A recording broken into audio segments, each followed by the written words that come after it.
Oke, kembali lagi bersamaku dan saya adalah kreator dari Stargazer Ball Kingdom. Dan sekarang kita akan nge-reaction sejarah retak hubungan mesra antara dua komunis ya, dua negara komunis ya. Dan pasti dua negara komunis ini adalah Cina dan juga Soviet ya. Gua panggilnya Soviet aja ya. Ini sih namanya tuh Uni Soviet tapi gue panggilnya Soviet aja. Ya. Meskipun kalau nama Soviet itu untuk menandakan orang dari Uni Soviet sih. Biasanya dibilangnya Soviets, ya. Kalau orang Amerika tuh biasanya bilangnya Soviets, ya. Atau ke Soviet people, ya. Itu. Pasca Perang Dunia Kedua, komunisme semakin tumbuh subur akibat kalahnya Jerman. Di kawasan Eropa Timur, Red Army yang berhasil memukul mundur Jerman dan sekutunya di front timur akhirnya menguasai banyak wilayah. Mereka berhasil menanamkan pengaruh kuat dan membuat kawasan Eropa Timur bagaikan lahan bermain USSR, serta menciptakan berbagai negara satelit baru di bawah USSR. Di Asia sendiri, setelah berbagai kegagalan revolusi komunis, komunisme mendapat peluang lewat konflik internal di tubuh Partai Kuomintang antara kubu nasionalis melawan kubu komunis, khususnya setelah sepeninggal Dr. Sun Yat-sen. Peluang ini kemudian dimanfaatkan semaksimal mungkin oleh tokoh-tokoh komunis di negara tersebut. Faksi komunis memutuskan membuat Partai Komunis Tiongkok yang di kemudian hari akan berperang dengan Kuomintang dan memenangkan perang sipil. Setelah menang dan menguasai daratan Tiongkok, di bawah kepemimpinan Mao Zedong, Republik Rakyat Tiongkok berhasil menjadi negara komunis yang sangat berpengaruh. Mao dan Stalin seakan menjadi dua matahari yang bersinar terang di kalangan negara-negara komunis. Terlebih, keduanya memiliki musuh yang kurang lebih sama, yaitu Amerika Serikat.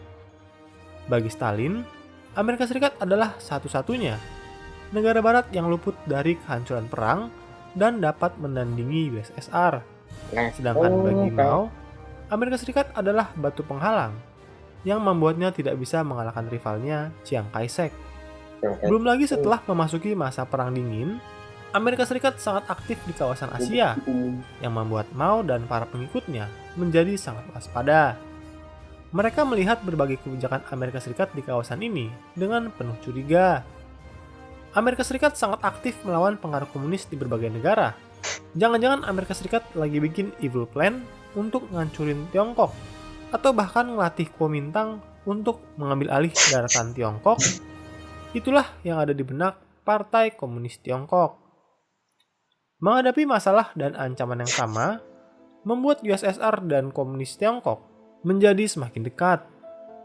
Hei, bukankah ada orang bijak yang berkata, musuh dari musuhku adalah temanku? Keberadaan ancaman yang sama inilah yang merekatkan hubungan keduanya sekuat lem tikus. Kalau gitu, apa sih yang membuat dua negara adidaya komunis yang dulunya pernah TTM ini hubungannya mendadak runyam bagaikan hubungan kamu sama si mantan? Apakah semua hal ini bisa terjadi semata-mata karena kematian Om Stalin? Ataukah sebenarnya ada alasan lain? Untuk memahami masalah ini dengan benar, tanpa terjebak dalam nostalgia ala Raisa, kita harus memahami dulu sejarah dan konsep. Kocak. Kenapa jadi? Kenapa jadi? Tempat-tempatnya. Tempat-tempatnya lu aku gitu. Kocak. Kocak. Komunisme Tiongkok yang disebarkan oleh Bapak Mao Zedong, yang di masa mudanya sangat terinspirasi oleh biografi Vladimir Lenin dan revolusi komunis di wilayah Rusia. Mao adalah salah satu tokoh penting Partai Komunis Tiongkok, partai baru yang resmi berdiri di tahun 1921. Di bawah kepemimpinan Sun Yat-sen, baik Partai Komunis dan Kuomintang berusaha menyatukan kekuatan militernya agar bisa mengalahkan berbagai kekuatan militer di dataran Tiongkok. Pada awalnya persekutuan ini membuahkan hasil yang cukup manis. Beberapa penguasa berhasil dikalahkan dan wilayahnya diambil oleh Kuomintang. Namun semua ini berubah saat Dr. Sun Yat-sen meninggal di tahun 1925 yang membuat kepemimpinan Kuomintang diambil alih oleh penerusnya Chiang Kai-shek. Tokoh berlatar belakang militer yang di masa mudanya pernah belajar di Akademi Militer Kekaisaran Jepang dan kemudian sempat juga belajar ke USSR, di mana ia pernah bertemu Trotsky dan Stalin. Sekalipun pernah belajar ke USSR dan anaknya yang juga sedang dikirim belajar di sana, di bawah kepemimpinannya, Kuomintang berusaha membersihkan diri dari seluruh pengaruh komunis di tubuh partainya, yang dianggapnya tidak lebih dari sebuah ancaman layaknya penyakit kanker. Keputusan ini membuat komunis USSR seperti kanker. yang tadinya adalah sekutu Kuomintang mulai bergeser dan memindahkan dukungannya kepada Partai Komunis Tiongkok. Ever picked up a snack and wondered, is this really halal? The easiest way to find out what's truly halal. Politik Kuomintang dan Partai Komunis semakin memanas. Hal ini menyebabkan perang saudara di antara Kuomintang dan komunis pada tahun 1927 hingga 1936. Pasukan Kuomintang yang lebih unggul terus mendesak pasukan komunis. Mereka bahkan berhasil mengepungnya hingga wilayah Jiangxi. Uniknya, pasukan komunis berhasil menerobos kepungan ini dan berusaha sebisa mungkin untuk mengungsi dari wilayah Jiangxi ke wilayah Shanxi. Saat itu, komunis di Tiongkok sudah bagikan telur di ujung tanduk. Chiang dan pasukannya sudah siap memberikan pukulan terakhir guna menghilangkan komunis untuk selama-lamanya. Melihat dua faksi yang sibuk berantem sendiri, militer Jepang merasa inilah kesempatan terbaik untuk memperluas wilayah jajahannya di Tiongkok. Maka dari itu, melalui insiden jembatan Marco Polo, militer Jepang memulai invasinya menuju kota Peking dan daerah-daerah Tiongkok lainnya. Menghadapi musuh bersama, dua faksi yang tadinya saling bermusuhan memutuskan untuk bersatu melawan Jepang. Di awal perang, keduanya mendapat dukungan alutsista dari USSR. Di kemudian hari, Amerika Serikat juga turut mendukungnya secara langsung dengan mengirimkan persenjataan dan atasan militer, yaitu Jenderal Joseph Stilwell, khususnya setelah serangan mendadak Jepang di Pearl Harbor. Jepang kemudian menyerah tanpa syarat setelah jatuhnya bom atom di Hiroshima Nagasaki dan setelah invasi besar-besaran pasukan merah di wilayah Manchuria.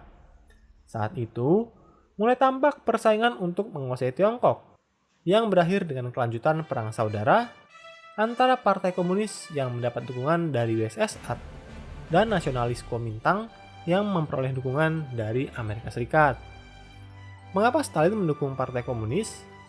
Singkatnya, karena ingin membuat semakin banyak negara-negara di dunia ini menjadi negara komunis dan memperkuat hegemoni USSR sebagai negara superpower. Karenanya, Stalin sampai memberikan perintah anak buahnya guna mendukung usaha partai komunis dan militernya agar mereka berhasil menang. Kira-kira dukungan dalam bentuk apa sih? Singkatnya, Stalin memberikan rampasan senjata Jepang selama operasi penyerangan Manchuria. Penyerahan rampasan senjata tersebut diserahkan oleh Marshal Rodion Malinowski. Selain itu, USSR juga mengirimkan tenaga ahli untuk memperkuat militer komunis, misalnya orang-orang yang ahli untuk mengendarai tank dan pesawat tempur. Karena dukungan ini, serta berbagai masalah internal dari Kuomintang, faksi komunis memenangkan perang sipil dan membuat rivalnya harus pergi mengungsi ke wilayah Taiwan. Komunis menang karena mereka mampu memenangkan dukungan rakyat dan gak sekorup Kuomintang. Dimana di awal hubungan mereka, baik Mao dan Stalin sama-sama curiga satu sama lain. Namun, kecurigaan ini berkurang setelah mereka bertemu di Moskow tahun 1949. Mao sangat tersanjung dengan Stalin yang menyebutnya sebagai orang yang tulus. Menyadari bahwa dalam beberapa tahun terakhir, negerinya selalu dipenuhi oleh konflik, Mao sadar ia masih memerlukan bantuan untuk membangun negerinya pasca Perang Dunia Kedua dan Perang Sipil. Maka dari itu, ia menyatakan masalahnya kepada Stalin, bahwa Republik Rakyat Tiongkok masih memerlukan bantuan dana dan tenaga ahli. Stalin menyetujuinya dan mengirimkan banyak tenaga ahli dari USSR untuk membantu Tiongkok di dalam pembangunan infrastruktur, ekonomi, pemerintahan, dan militernya. Mao yang ingat jasa rekannya juga membantu Stalin dalam berbagai kesempatan, misalnya seperti Perang Korea tahun 1950 hingga 1953. Mao juga membantu Kim Il-sung untuk mengungsi pasca pasukan PBB memasuki Korea Utara. Selain itu juga membantu pasukan USSR.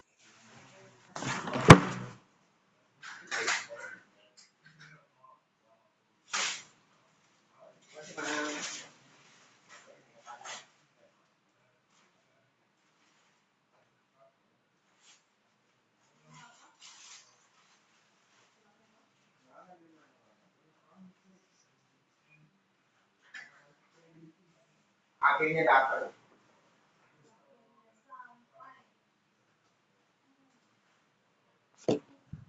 Lanjut. Mengirimkan lebih dari 1 juta pasukan untuk menyerang balik pasukan PBB agar mundur hingga Korea Selatan. Kemesraan hubungan Stalin dan Mao juga dibuktikan dengan munculnya propaganda yang ada di dua negara dan perangko persahabatan antara USSR dan Tiongkok. Mereka ingin menunjukkan bahwa keduanya sama-sama mendukung satu sama lain dalam satu kubu komunis yang sangat kuat. Namun, seperti pepatah, mempertahankan lebih sulit daripada mendapatkan. Hubungan ini makin lama semakin retak. Tapi, apakah penyebabnya? Apakah karena tidak sesuai dengan visi misi antara kedua negara, antar pribadi, ataukah ada pihak lain yang memperburuk hubungan kedua negara?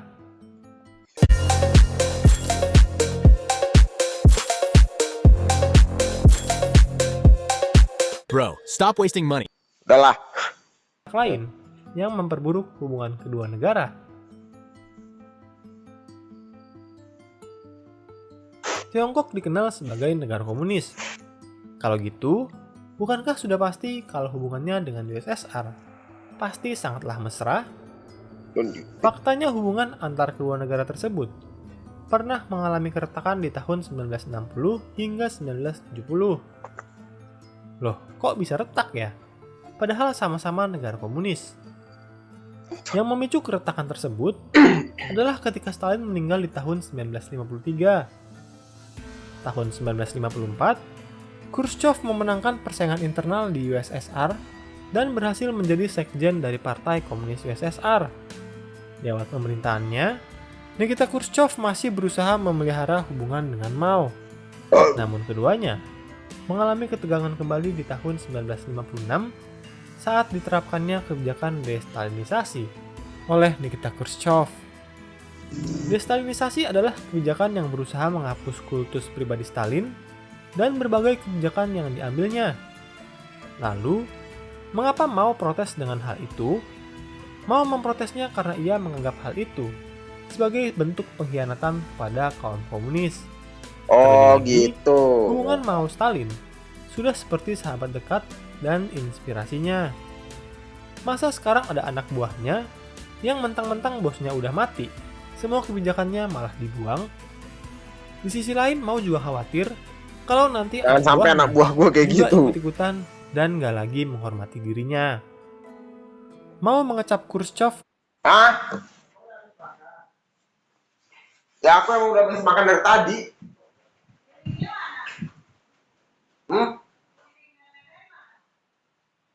Itu piring udah di situ. Oh, mau pikir tuh dari tadi kakak tuh masih makan. Sorry ya guys. dan kebijakannya sebagai bentuk dari revisionisme. Menurut Mao, kebijakan Khrushchev terlalu liberal bagi komunisme, sedangkan Khrushchev sendiri yang dilanda berbagai masalah, khususnya APBN yang semakin bonyok gara-gara perlombaan senjata dengan bangsa Barat.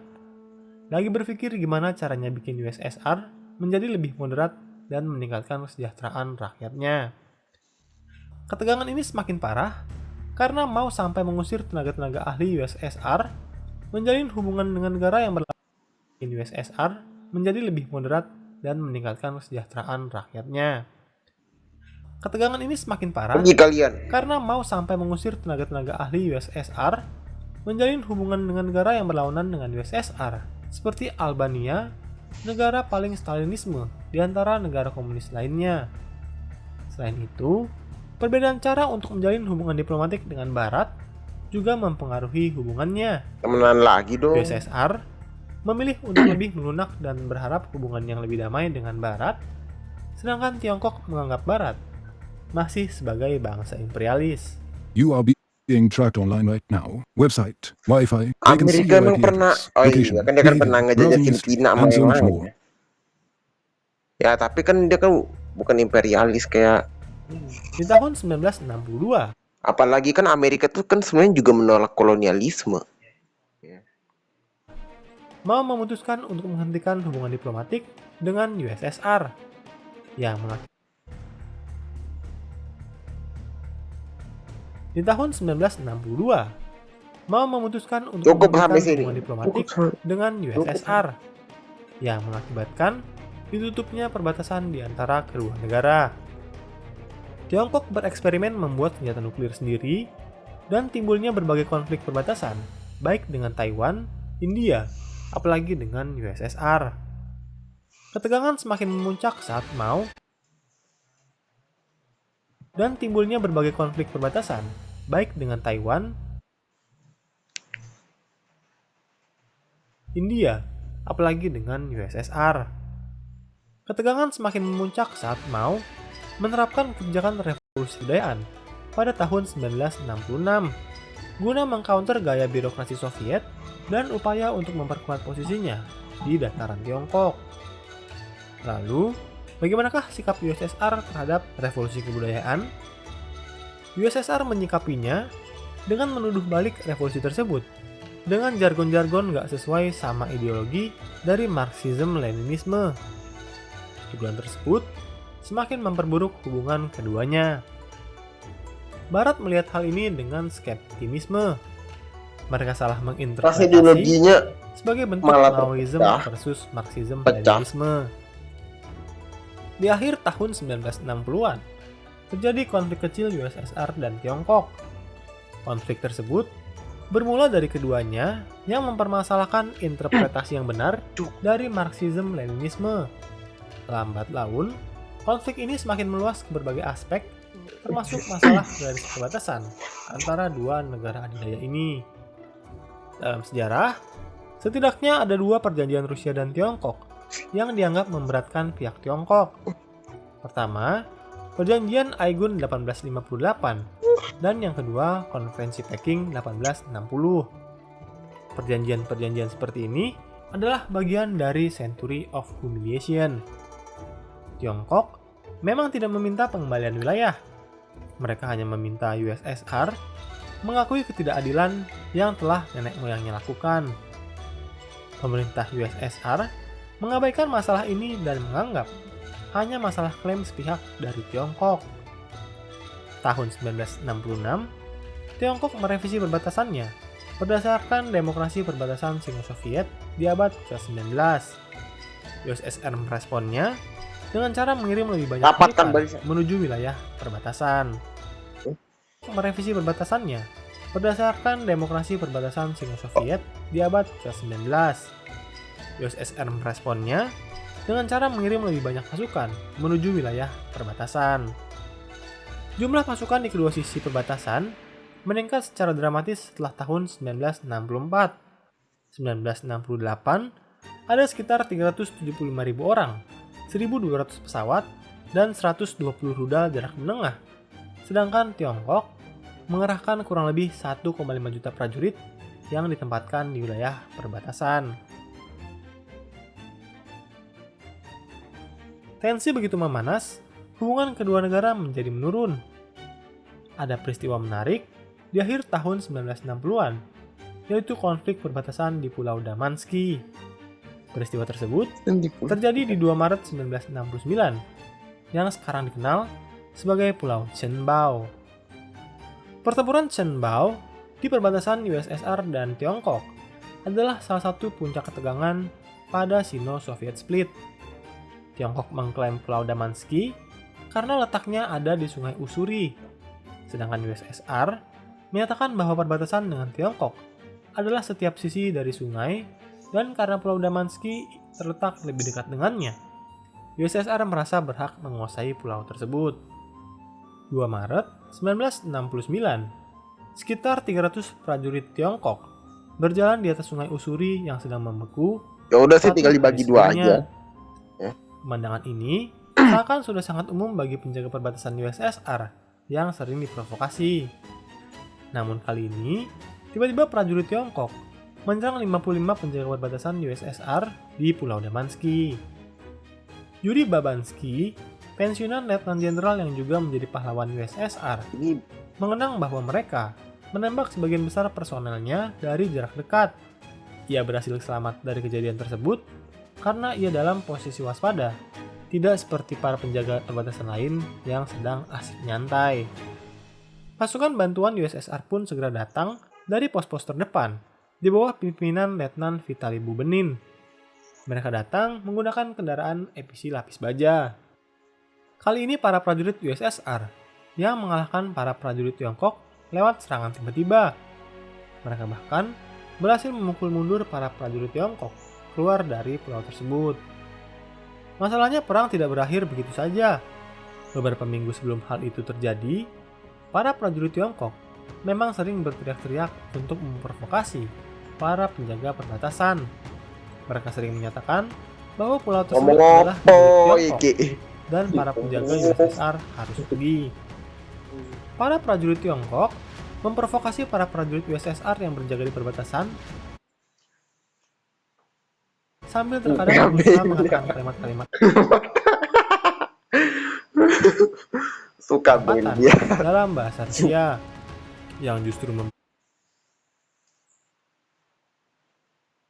Suka memprovokasi para prajurit USSR yang berjaga di perbatasan sambil terkadang berusaha mengatakan kalimat-kalimat umpatan dalam bahasa Rusia yang justru membuat para penjaga ini tersenyum karena bahasanya terlalu buruk.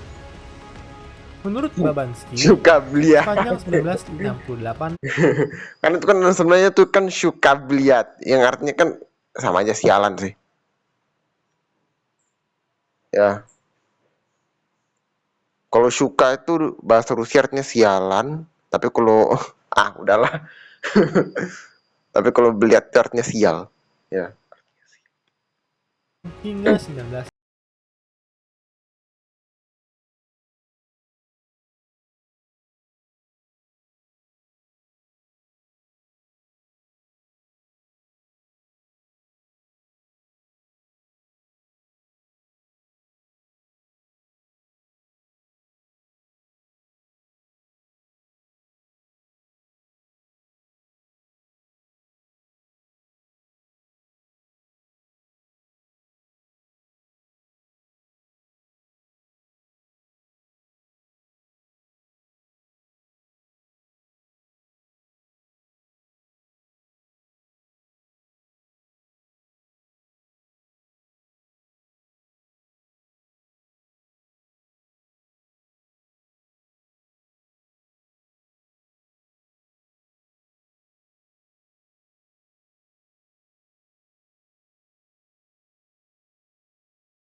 tewas dan 14 terluka.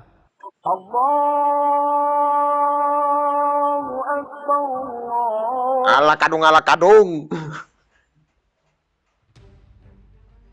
Hubungan Sino-Soviet tetap nggak akur sampai akhir 80-an. Uniknya, mau sampai menjalin hubungan dengan Washington untuk mencari aliansi melawan USSR. Tahun 1972, Presiden Amerika Serikat Richard Nixon melakukan kunjungan ke Beijing yang diikuti pernyataan Oh, ini negara nih yang bikin Cina soal jadi normalisasi hubungan. ini nih awal-awalnya Cina kemasukan kapitalis nih. Ini nih yang awal mula Cina jadi maju nih. Ini nih. Ya, ini Keduanya, awal. secara de facto, blok anti-Soviet di Asia Timur pun menjadi ikut terbentuk. Pers USSR mengecam hal tersebut sebagai bentuk pengkhianatan karena menjalin hubungan dengan Amerika Serikat yang notabene menjadi musuh dari USSR.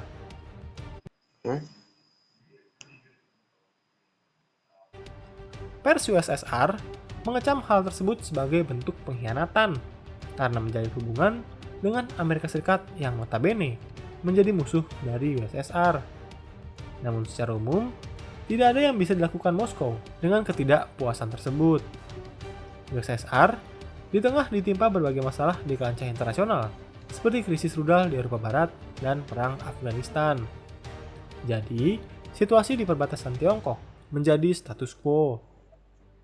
Ini semua mulai berubah setelah Mikhail Gorbachev dan Deng Xiaoping akhirnya bertemu dan menandatangani perjanjian demilitarisasi perbatasan. Hal ini ikut membuat hubungan bilateral kedua negara kini menjadi normal. Beberapa tahun kemudian, USSR pun runtuh dan di tahun 1991, negara Rusia secara resmi menyerahkan Pulau Damansky ke negara Tiongkok. Nah, kira-kira apakah pendapatmu mengenai Sino-Soviet Split yang membuat geger dunia karena sesama komunis malah bermusuhan? Menurutmu seberapa berpengaruhkah konflik ini terhadap kondisi dunia saat ini? Yuk share pendapatmu di kolom komentar. Oke, sampai di sini dulu videonya ya.